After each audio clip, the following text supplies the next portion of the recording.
Hi, my name is Mel and I'm a full-time eBay seller here in Australia. Today I'm going to show you how I manage my inventory and how I store thousands and thousands of books to sell on eBay. I'm getting lots and lots of questions about how I store my books, what inventory system I use, do I use a Skew, and how do I manage all these thousands of books so that I'm able to find the same book once it sells. Now, when I first started selling books on eBay, I only had a few hundred in my store, and I gradually got it up to about 500. And once I got to about 500 books, that's where I had to kind of readjust what I was doing. The best system that I found was just having a couple of rows of shelves, and each shelf had a number on it. Every time I listed a book, in the Skew section of the eBay listing, I used to add the shelf number that the book went onto. I would just mix and match the books on each shelf, and whichever shelf had room was the Skew that I gave the book. Now, as the book business was growing, what was happening was I was spending so much time just bringing in hauls of books, then I was trying to photograph them, then I was having piles and piles and piles of books on the ground in my office that had been photographed, but I didn't have a chance to put them away. I was trying to do so many things at once and the system wasn't working. So then it was taking me a long time because I was putting these books on all these different shelves and I was writing it down on paper. This book was going on this shelf, this book was going on this shelf.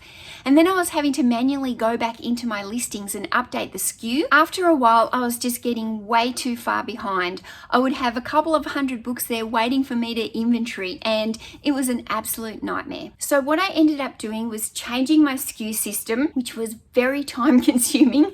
So now I have a system where majority of the books are listed from A to Z. However, I do have some shelves that have certain genres on them, and I keep all those types of books on those particular shelves. For example, I have like a shelf of all the gardening books, and I have a shelf of cooking books, and I have a shelf of religious books, and I have a shelf of textbooks. So all those books I try and bunch together on those particular shelves. But all my fiction and the non-fiction like self-help, I try and put them all into alphabetical order so they're easy for me to find. Now, don't get me wrong, because this still comes with issues and this is still a work in progress for me, and I've been constantly changing and adapting as the business grows.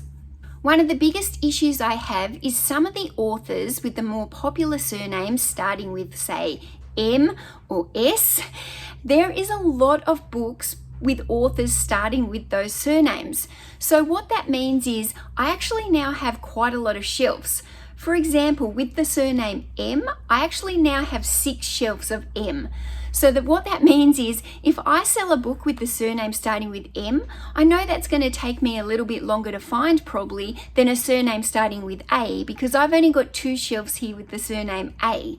So I only have to look through 2 shelves for that particular book. Whereas when I get to something like the surname M, I have to look through 6 shelves now to find the particular book that I've sold. So this is really not quite ideal, but I also haven't worked out a better way to do it yet.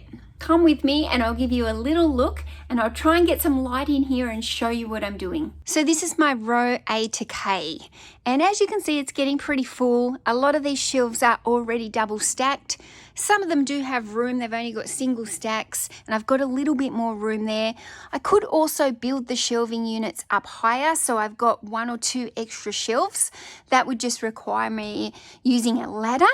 As you can see that I am getting pretty full on this space. I do still feel like I have room to grow in here, but it is getting tight. So this is L to W, and as you can see, it's getting quite full. You can see I just keep little tags on these so I know where they go. I mean, I'm pretty used to it now. I almost don't even need to know the shelf name. And as again, I've still got plenty of room up to the ceiling here if I want to start stacking the shelves a little bit higher and maybe having to use a ladder. So this row here is A to Z of my bundles and my trilogies. However, as you can see, I need a little bit more room. They are piling up on the floor and they can be a little bit tricky to find because, like the single books, some of the authors need more shelves, and this one I am definitely lacking for space. And the last row here of listed books is all the miscellaneous. So I've got kids books, cooking books, quilting books, sewing books, books that don't even have any authors. There is all different types of books down this aisle. But what I think I would ideally like to do is convert this so that I've got 2 rows, just like the single books, to having A to Z for single and self-help books, and then A to Z for my lots of books. So this is my packing room, which is looking like an absolute nightmare at the moment. I just picked up this big haul yesterday and I didn't have anywhere to put it. So that haul is going to have to be dealt with tomorrow when I come into the shed. So now that I've decided not to sell clothes, this is really a waste of space for me. I need to get all these clothing tubs back to my house so that I can sort through them, as well as all the unlisted clothing stock that I've still got at home, to make them up for a bundle to sell as a bulk lot.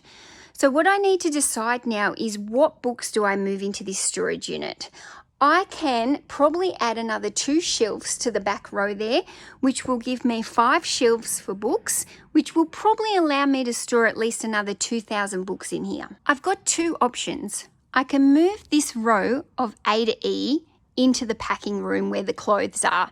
Then I can add those 2 extra shelves, and that will give me 2 extra shelving units for A to E. So then they won't be quite so full and I'll be able to add quite a lot more stock. Then if I move some of those children books and the quilting books and all the kind of random books, I might be able to move them here onto these 3 shelves, condense them a little bit. I'm not sure if that'll be enough room.